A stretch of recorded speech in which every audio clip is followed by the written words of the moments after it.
This is the CommonHealth from the CSIS Bipartisan Alliance for Global Health Security, engaging senior leaders on questions of how to address our common health security challenges in this post-COVID moment.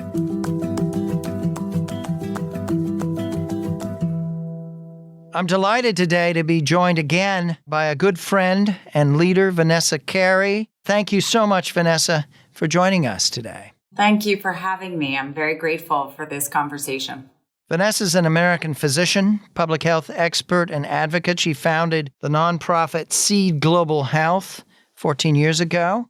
We played a very modest role on the sidelines in the creation of that and providing some space and support in the scoping exercise of that, and have been admirers of all of the gains you've made over the years and the different phases of that work. She's also director of the program in global public policy and social change at Harvard Medical School and has served since June of 2023 as a special envoy for climate change and health for the World Health Organization. She's also a generous member of the CSIS Bipartisan Alliance Working Group on Climate and Health, which we started back on October 1st. So welcome and congratulations, Vanessa. You just published recently, February 14th, in Foreign Policy, a very important piece, Health is a Cornerstone of Global Security. The release was timed in part to the roundtable that you and Tom Fairchild and the Rockefeller Foundation organized together with Maria Van Kerkhove of WHO and the Rockefeller Foundation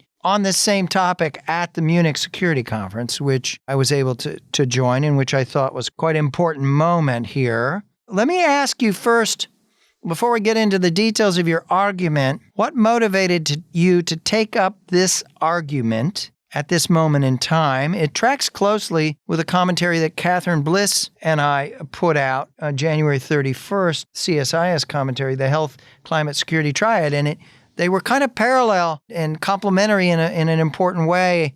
So I was curious, what were we operating in some sort of synchronous universe or something? What motivated you to come forward at this particular moment in time with this argument?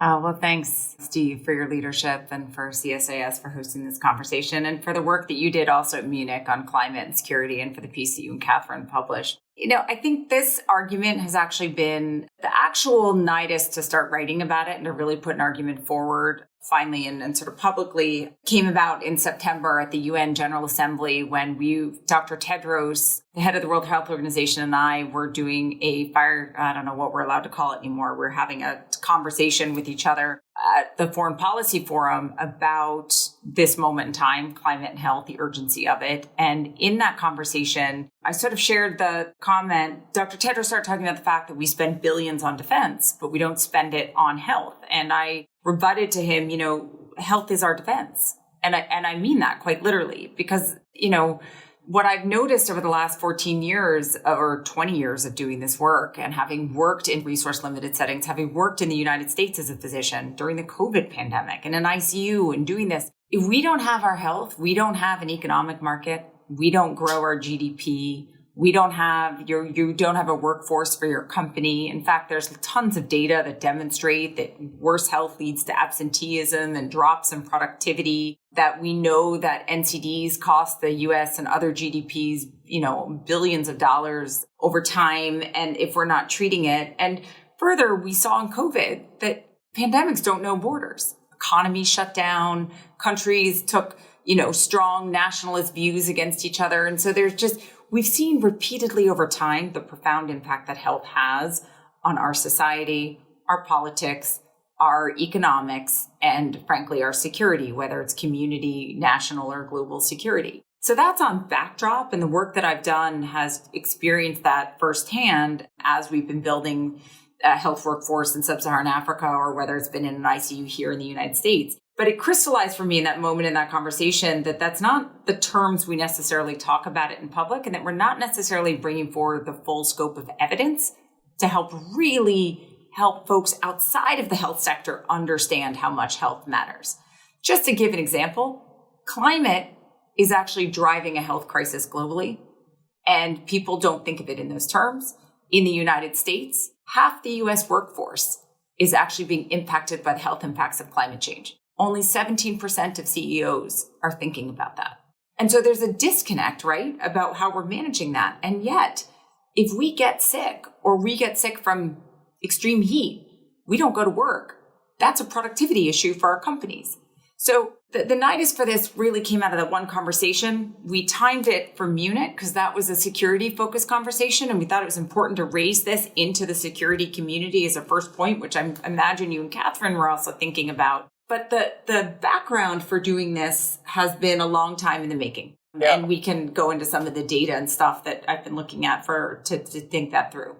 Well, it did seem to me that you were bringing forward an argument that you'd been cogitating over for some time. When you unveil it as health needs to be rethought and understood as the first line of defense, and you put a very heavy emphasis on economics, on productivity, on economic stability, on growth. You put a very heavy emphasis on what inequities, if inequities worsen, what does that do through health? And a big emphasis on migration. Say a bit more. You brought those three themes together as kind of the backbone of your argument, it seemed to me, that these had been forming in your mind and you merged them together into this argument.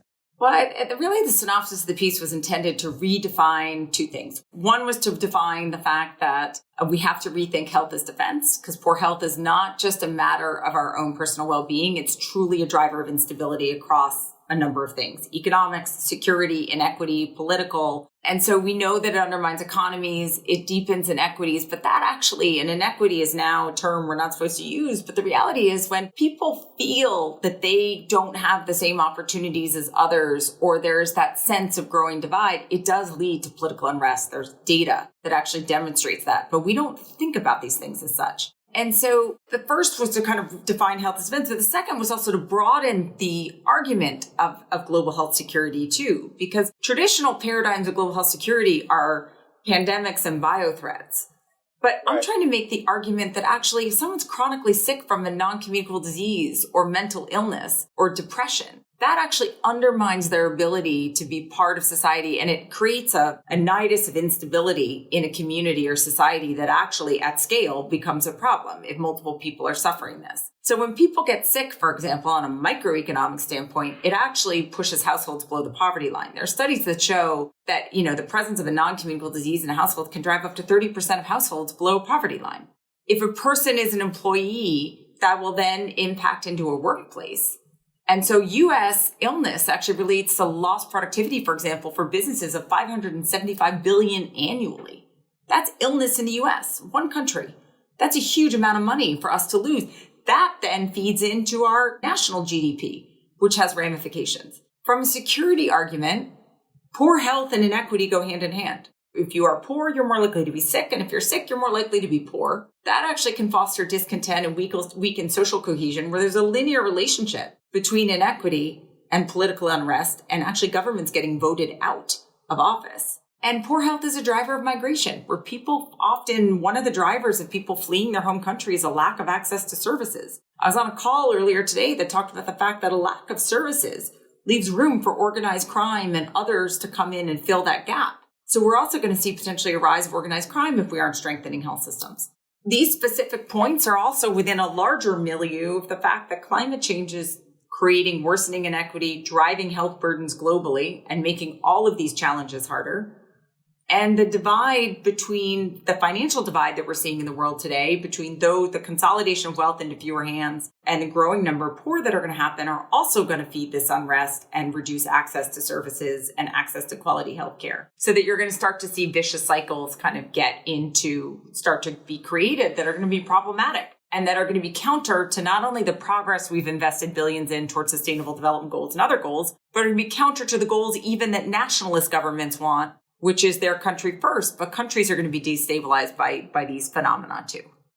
Yes. Now, you propose some specific actions around broadening this definition, around including certain things in that definition that you feel are missing, and to make sure it's both domestic and international. Say a bit about what are the concrete actions that you're looking for. If I'm a policymaker in Congress or in the executive branch in the U.S. government, you're speaking to a broader audience, I realize, than just U.S. policymakers. But put it in context here in the United States. where many of these ideas are not embraced, certainly by the Trump administration, but which, if you think carefully, might be sellable. What is it that you want to see changed?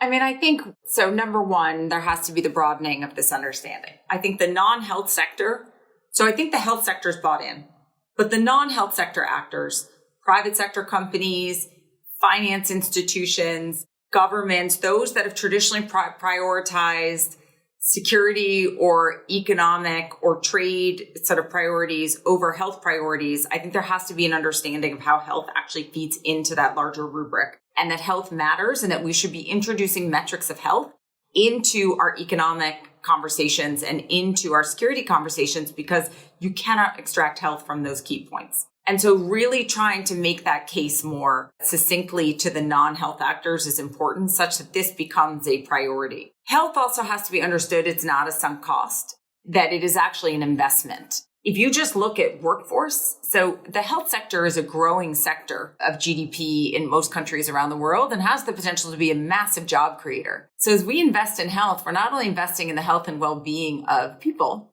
but we are investing in job creation. We are investing in, therefore, a larger tax base. We are investing in markets that are more available. And so that there is a whole benefit that can happen when we make those broader investments as well. And so we have to start to understand that health is really not this sunk cost. It's truly an investment that has a high return, both on a microeconomic standpoint for households and a macroeconomic standpoint. The second thing that I would really love for people to action on and to understand is that we have to stop talking in vertical silos. So when we talk about investing in health, we often talk about doing maternal health or HIV, TB, malaria, or we talk about climate and health as though there's individual silos, or we talk about pandemics versus antimicrobial resistance. These are all one conversation. It's all about strong health systems that are resilient, responsive, and that are founded on a strong health workforce. And then you have your pandemic surveillance and response. We've seen this with Seed Global Health.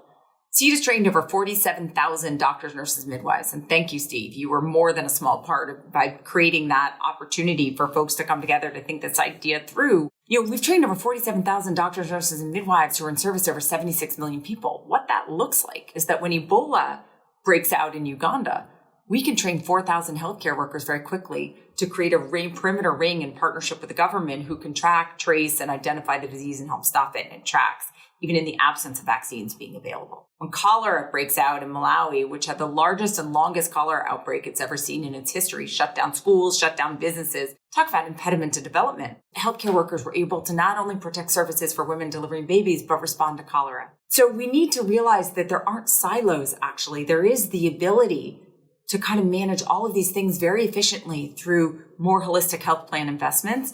And those holistic health plan investments, again, is job creation.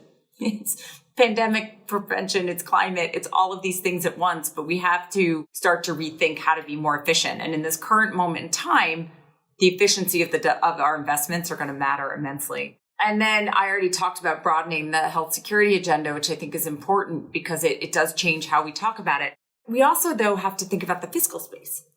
There's not enough money anyway for investing in health. We have an 11 billion, 10 billion, 11 billion, crisis just to get to our pathways to some of the health outcomes that we want. We also have that much in climate and health, but those are overlapping priorities. But even with that, the billions that we need to invest to create the kind of health goals that we want, we have to create the fiscal space for them, the timelines and the space. And it's not going to be just direct lateral aid, bilateral aid or aid and philanthropy. It's got to be special drawing rights or creating mechanisms for debt swaps for health or creating, social bonds, but really thinking again about this as an investment that ultimately will start to pay for itself in the long term if we're thoughtful about creating that fiscal space. And that's going to require international cooperation. And so in a globalized world, as much as we want to pretend that we can be our country's first, a failure to engage globally in problems that are by definition external and cross borders and are, global public goods, you can't hide from that. So we must be engaged in that because that actually is going to make us safer in the long run as well. Thank you. One thing I really like about your argument, which I think is refreshing and powerful, is the degree to which you put economic power and productivity at the center of it, including jobs and workforce issues. This has been a neglected option, and it opens the door for you to have a number of different conversations. And I hope this becomes an instrument for you to, in your role as an envoy or for WHO on climate and health, or as a leader in your other capabilities, to speak to the corporate sector, to those that are involved in finance in a new and different way, because we are approaching a moment where, of course, we're seeing the dissolution, the really radical dissolution of the U.S. foreign aid architecture, USAID being the principal sort of target of this, but it's much broader than that in terms of the attack upon the foreign aid institutions and the uncertainty around where are we going to go, how are we going to, what is the vision for restoring a proper U.S. leadership role as we look at this. And I think being able to sort of frame things up as this is why health matters in this new language that you're using gives you an opportunity to have a different kind of conversation. I also was encouraged to see that you had some cautionary notes there.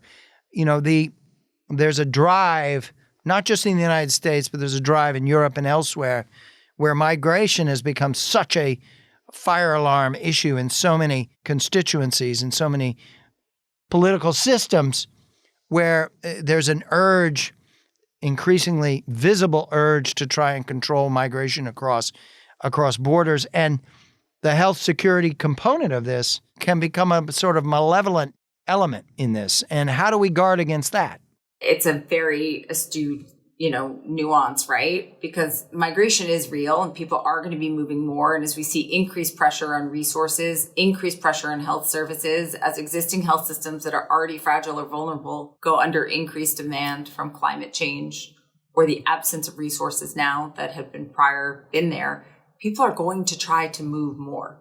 And that pressure is real. Now, we do need to take that into consideration when we make the argument for investing in stronger health systems. 7 million Venezuelans left since 2015, in part because of the deterioration of a health system and the failure of services. And we see that potentially on the southern border. But the absence of humane policies and the absence of smart, migration systems and policies is not, will not make us safer, right? So what we have to do is we're looking at polycrises in the world today. So you have to think about kind of the chain reaction of events. But the most efficient use of our dollars and our investment in foreign aid was about 0.25% of global GDP or less than that in the United States before. It was one of the smartest investments we made of our GDP. We had immense soft power with it. It actually, in our geopolitics with China and other countries, was a profound source of influence and access to various parts of the world that have minerals or resources that we want, in addition to obviously just the stability of populations, which, for those of us that are driven by the moral argument, feel that. But investing in strong health systems is an investment not in these foreign countries just for the foreign countries' populations. It's an investment for our country and to reduce the pressure at our borders and to reduce, and to increase the surveillance of diseases that we're increasingly seeing happening around the world. There's a 50% chance of another COVID-scaled pandemic in the next 25 years. So the way we shut that down is by having strong health systems in a globalized world. You're not going to shut that down because you refuse to let people across your border. That's just not going to work. That's not how diseases work. And so having a deeper understanding of what makes us safe. And, as we think about, what our new Secretary of State talks about being safer, stronger, and more prosperous, the principles of that to me are investing in the resilience and the strength of surveillance systems, the ability for healthcare systems to care for populations in situ so they don't need to move, and being able to ensure that we are managing the growing disease burdens today and building economies everywhere so that there isn't the kind of movement and displacement of people that are going to get driven by climate change alone. But it's nuanced because this has to be attached to humane policies and to, frankly, I think there is a role for moral leadership in the world today. I think that does make one stronger. We also are, the advocates, the sort of traditional liberal advocates of foreign aid and global health security. We're on a back foot right now right? I mean, we've seen the assault upon USAID, the speed with which it's been dissolved on its path to destruction with a very, very quiet response. We've seen the power of the immigration issue in the national politics of the United States. We just had the German elections. What was it about? Economy and migrants.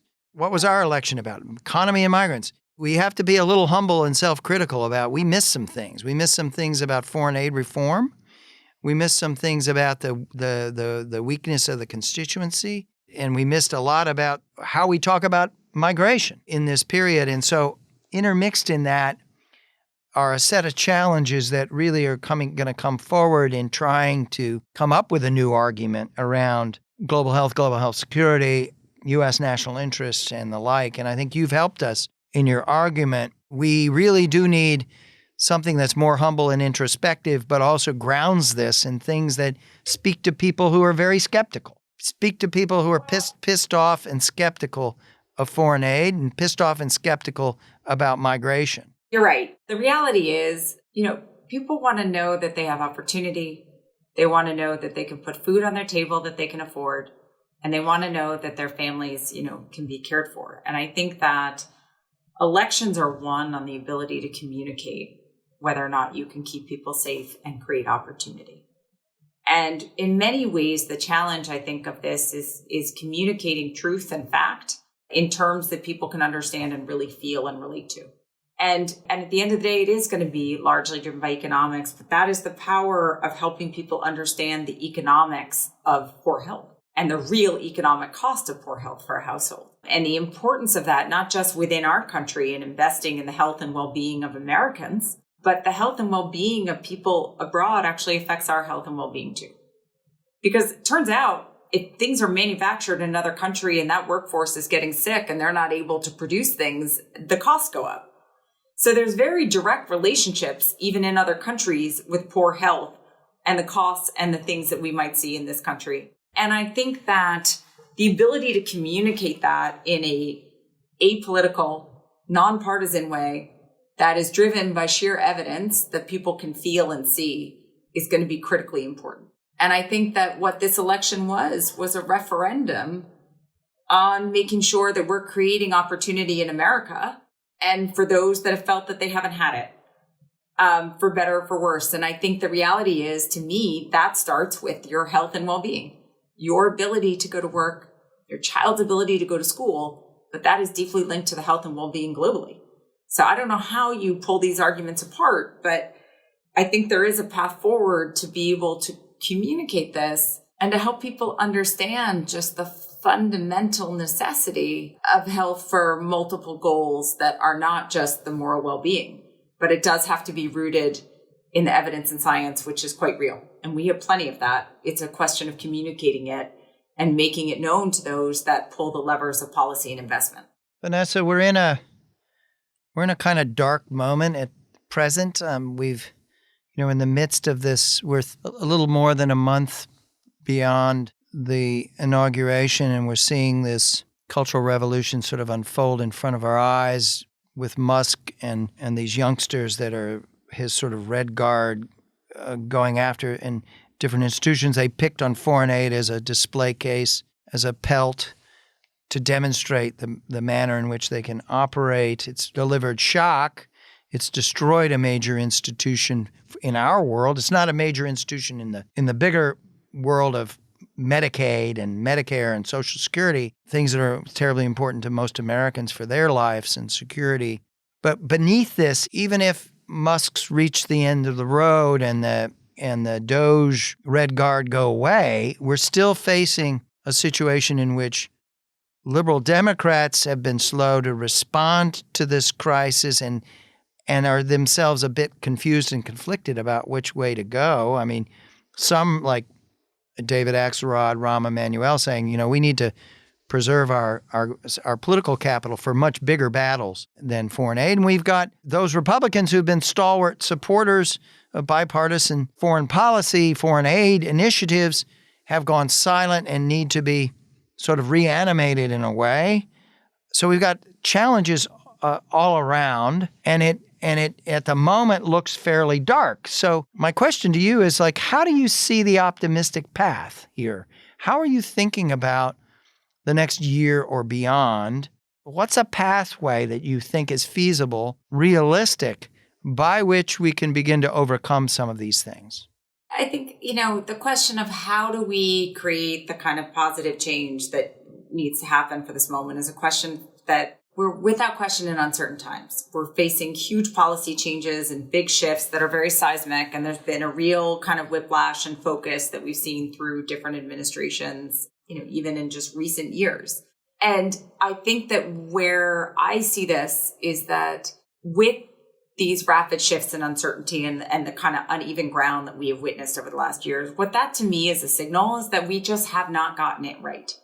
So if we have not gotten it right, and we need to think about how we're going to have the kind of progress that we need, that for me means strong health systems, investments in workforce, then you see economic growth, security, less migration, and climate adaptation, resilience, and responsiveness to the kind of extreme changes that we're seeing there, and more stability.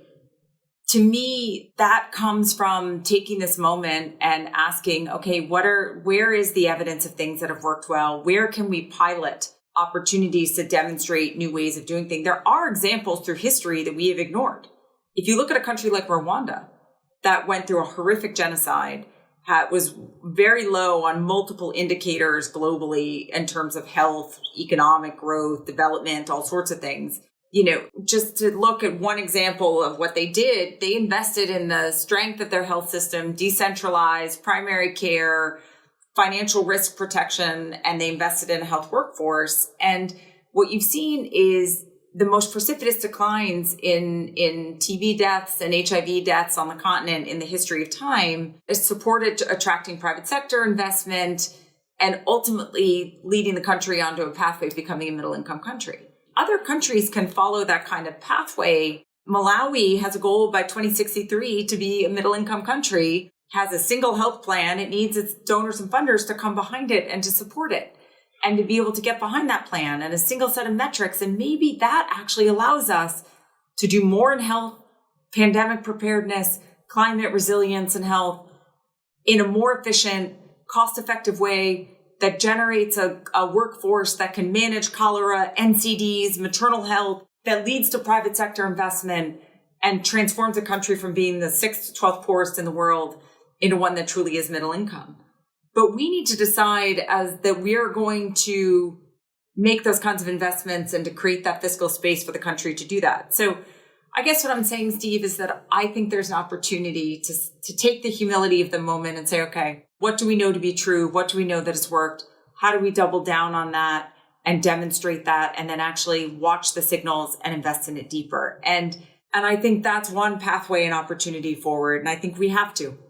We talk to the ministers of health of these countries that have lost the foreign aid and the HIV funding, and it's absolutely devastating. People are going to die. And we are going to lose progress on what we have done. But we cannot lose hope in that. Now is the time, quite frankly, for us to say, what can we do with the tools, the funding, and the opportunity we have? Be creative, do it differently, and challenge ourselves to think about the ways that we can be more efficient, align behind country plans, know that they know their context, and be able to really, I think, mount the solutions forward in the right way. And I think it's possible. And I think also back to where we started, helping people to understand the framing of health as a security issue and an economic issue in depth with the evidence, with the examples, and to lean into that is another opportunity to shift the conversation in a very different direction than we've gone, and to maybe make some progress in a field that has been otherwise relegated to being a kind of, moral feel-good. It's not. It's quite literally going to be the fundamental protection of our workforce, of our communities, of our borders. And it's time that we sort of see it and talk about it as such. Thank you so much, Vanessa. Listening to you, I think you made a big contribution here in terms of presenting what is a very lucid and all-encompassing sort of vision of what to make a case that is relatively free of partisan polemics. It's really speaking to some common truths in a very pragmatic and concrete way in this moment of crisis. This is a moment of crisis when people are very, very afraid, disappointed, stunned, and confused. Things have happened too fast, too furious. The consequences have come in such wretchedly swift fashion. People just don't know what to make of this level of destruction of AID and our foreign aid approach. The reversal's been so swift that it's very hard for people to begin to think, okay, now what? And we're at this early moment. So thank you. Thank you for this recent piece. Thank you for your leadership and intellectual contributions and your commitment here. We're going to need more of this kind of thinking as we move forward. There's going to be a moment when it's possible to rethink with the likes of like-minded liberals and conservatives about how we're going to reconstruct or restore some basis of leadership. It's not going to be a return to status quo ante. It's going to be something new.